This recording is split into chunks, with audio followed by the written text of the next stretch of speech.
Hey, the captain of the White Belt crew is back. Today we are ranking the best and worst takedowns in BJJ. I consulted my good friend John Danaher and Gordon Ryan, so you guys know this is legit. Let's go! First thing, we're going to start off with the headlock. So for those who don't know, it pretty much involves you controlling your opponent's head and using that to leverage to take them to the ground. However, it's an important note that the headlock is generally not recommended. It's not good. I don't like it. There's a lot of risks and limitations, pretty easy to kind of counter. So for that reason, we're going to probably put it in D tier to start off with. Single leg takedowns, personally my favorite. This takedown, essentially grabbing one of your opponent's legs, driving forward to get them off balance. And there's a lot of variations, and essentially you do that to kind of just take them down. So obviously, because it's my favorite, it's got to go into S tier. Obviously, high single leg takedown, you could argue that is single leg takedown, but essentially the leg is much higher. There's a lot of variations with high single leg as well. One of my also all-time favorites, so I'm going to put that in S tier as well. Double leg takedowns, otherwise known as the blast double.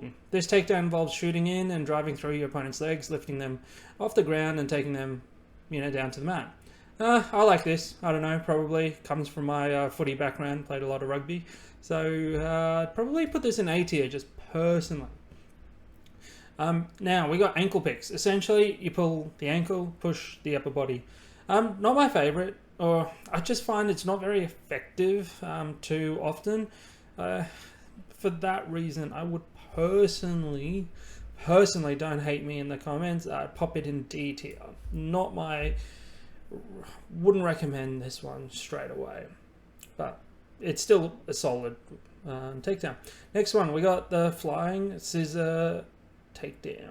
You guys had to know I'm an avid fan of flying, so it's got to be one of my favorites. So obviously this is S tier. Not very practical at all, just a fun one. I like it, so S tier. So next we're over to Osotogiri. A common judo throw, Osotogiri, involves sweeping your leg against your opponent's outer leg while you use your upper body to push him backwards, resulting in a takedown. I like it. I use this one a lot. I'm not going to get into a pissing contest with what's better, gi or no gi, but this is obviously one you can only do in gi. I like it. B tier.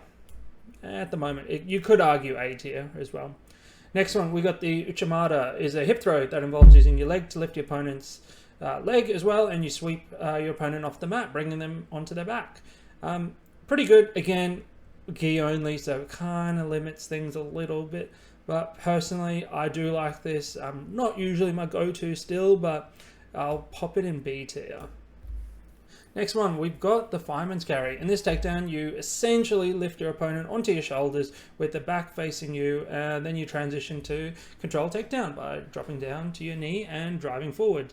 Never hit this in my life. I have tried many times, but I've tried it. I've never really been able to do it, but yeah, let's just pop it in C tier at the moment. We can always change these, so don't blast me in the comments just yet. Next one, we got the arm drag. This takedown, essentially, you grab your opponent's arm, pull them across the body, and circle to their back. Effective, really effective. I like it. It's pretty easy to do as well, easy enough. Personally, one of my favorites, so I would recommend to put this one in A tier, personally. Next, we got the Snapdown. This is essentially you grab the back of your opponent's head or neck and you quickly pull them down towards while you step back, forcing them to lose balance and fall forward. Tried this a lot, but it's not my go-to at all. I just don't find it works very well, so for that reason, I would personally put it in C tier. Next, we got the collar drag. This is essentially grab your opponent's collar, gi, and pull them down. Pretty simple, pretty successful. Again, only works in gi, don't hate me. Due to the lack of diversity, I usually don't use this one, but obviously this is not a comprehensive list because we haven't even included trips and whatnot. But I would personally put this one in possibly C tier at the moment. Guard pull. I'm gonna create some little bit of controversy here. Essentially, instead of going for a takedown, you just choose to sit back and fall back while gripping your opponent, pulling them into your guard while you continue fighting on the ground. This is, I don't know where to put this one. Personally, I don't mind it.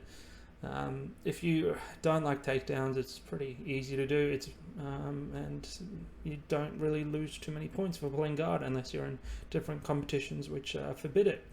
I'd put this one in B tier, A tier actually. Not going to change anything at the moment. Obviously, this is not a comprehensive list, but I kind of like them. Comment down below if I've missed any, and also let me know down below in the comments below what you guys think of this list. Look after yourselves, you beautiful people. We'll see everyone in the next video. Peace.